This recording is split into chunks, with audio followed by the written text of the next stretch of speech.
नमस्कार. नमस्कार. तुमचा परिचय द्या. गोविंद भारत कोरडे, राहणार मळापूर, तालुका वसमत, जिल्हा हिंगोली. बरं सर, आता कुठली कुठली पिकं घेता तुम्ही? आता आम्ही काकडी, वांग ही दोन पिकं घेतो जास्त. काकडी आणि वांगी. ओके. बरं, आपलं एससीडी वैदिक तंत्रज्ञान आहे, कधीपासून वापरताय? हे गेल्या वर्षीपासून सर. गेल्या वर्षीपासून वापरताय. बरं बरं, काय अनुभव आहे तुमचा? गेल्या वर्षी आम्ही काकडीला वापरलो सर. हो. काकडीची ग्रोथ चांगली आहे, हिरवेगारपणा होता पिकामध्ये हो. आणि माल जास्त निघाला आणि चवीला काकडी जास्त होती. चवीमुळे माल जास्त विक्री व्हायचा. विक्रीला सोपं झालं चवीमुळे. बरं, किती क्षेत्रात होती काकडी? ही काकडी गेल्या वर्षी 10 गुंठे क्षेत्रामध्ये. 10 गुंठ्यामध्येच का? आंतरपीक घेतलं होतं वांग्यामध्ये. बरं बरं, मग किती खर्च झाला होता काकडीसाठी? काकडी आंतरपीक असल्यामुळे ती वांग्याच्या बेसल्डोस सोबत त्याच्यातच निघून गेली.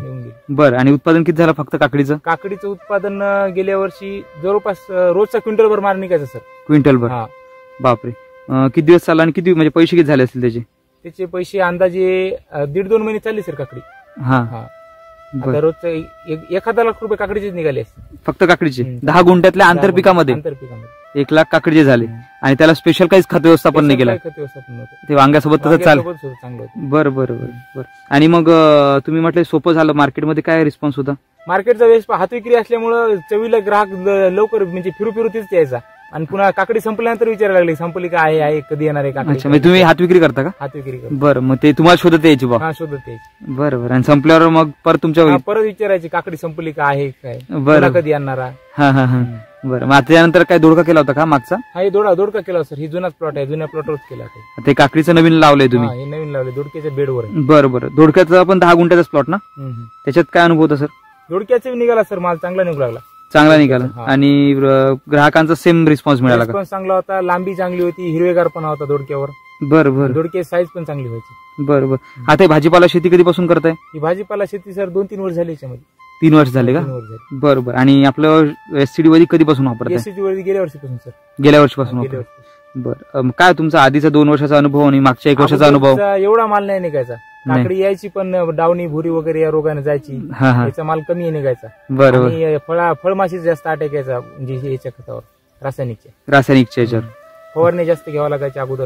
त्याच्यामध्ये जास्त अटॅक होता. वांग्यावर पुन्हा व्हायरस यायचा. बरं. झाडाला खोडकीड लागायची. खर्च वगैरे कसा व्हायचा तेव्हा? खर्च जास्त होता. फवारणीचा खर्च जास्त होता सर. फवारणीचा? बरं बरं. आणि उत्पन्न त्या पट्टीत निघत नव्हतं? क्वालिटी वगैरे मिळत होती का मला, जी आता क्वालिटी मिळते? जास्त खर्च व्हायचा क्वालिटी काढण्यासाठी. बरं, आता क्वालिटीसाठी वेगळं काही करावं लागतं का? वेगळं काय नाही, बेसल्डोस सोबतच क्वालिटी येऊन जाते. पोषण जर तुम्ही योग्य दिलं तर तुम्हाला समस्या येत नाही. बरं बरं बरं. काय वाटतं एससीडी वैदिक तंत्रज्ञानाबद्दल सर तुम्हाला? वैदिक तंत्रज्ञान चांगलं आहे सर. याचे रिझल्ट लवकर आहेत आणि जास्त असं म्हणजे अडचणीचं नाही. कमी जास्त क्रिटिकल नाही काही, असं सरळ सोपं आहे आपलं. बरं बरं. बाकी शेतकऱ्यांना काय सांगाल सर? वापरायला पाहिजे सर सगळ्यांनी आता ह्याचा उपयोग करून.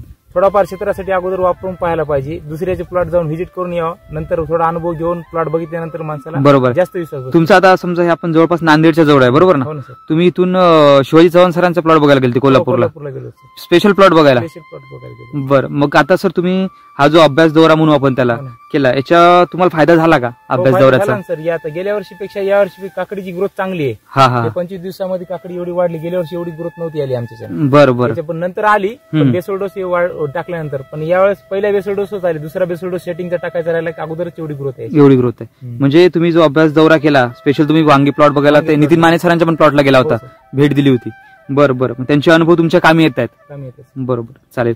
बाकी तुम्ही रेग्युलर व्हिडिओ वगैरे बघता का सरांचे? सर बघतो सरांचं. बरं बरं. काय वाटतं सर तुम्हाला? व्हिडिओ बघतो, नवीन माहिती सगळी राम सरांची, नवीन सूत्र सांगलेली जातात. त्याचा अनुभव होते, थोडाफार येते. त्याच्यानुसार काही प्लॉटवर चेंजेस करता येतात. याचा फायदा होतो व्हिडिओ. बरं, म्हणजे अपडेटेड ट्रीटमेंट मिळतं, नॉलेज अपडेट राहतं आपलं.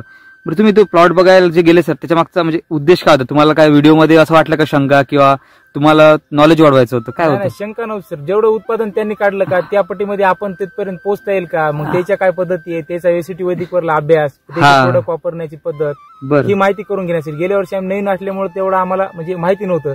त्यांचा जास्त अभ्यास होता. ते जुने होते एसीटी वैदिक मध्ये. बरोबर. मग जुन्यापाशी जाऊन म्हणजे त्यांचे उत्पादनाची जी पद्धत आहे जिथपर्यंत पोहोचली त्या लेवल पर्यंत आपल्याला जाता येईल का यासाठी अभ्यास करण्यासाठीच गेलो होतो. बरं, त्याचा तुम्हाला फायदा यावर्षी भरपूर झालाय? हो, भरपूर. बरं, चालेल सर. एकंदरीत अनुभव छान आहे तुमचा. तर तुमच्या भागामध्ये भाजीपाला वगैरे पीक कमी होतं ना? भाजीपाला पीक कमी होतं. हळद आणि ऊस होतं. हळद ऊस जास्त. बरं, काय वाटतं तुम्हाला जर शेतकऱ्यांनी तुमच्या भागातल्या हळदीला ऊसाला जर वापरलं टेक्नॉलॉजी? उत्पादन नक्कीच वाढेल सर. क्वालिटी मध्ये चांगले येते आणि हळदी शेंग लांब होईल, त्याच्यामध्ये करिक्युलम मध्ये फायदा होईल. करपा किंवा जी सडीची समस्या आहे ती अजिबात येणार नाही. चालेल सर, तुम्ही जे मार्गदर्शन केलं नक्कीच आमच्या शेतकऱ्यांसाठी फायद्याच राहील. चालेल, धन्यवाद.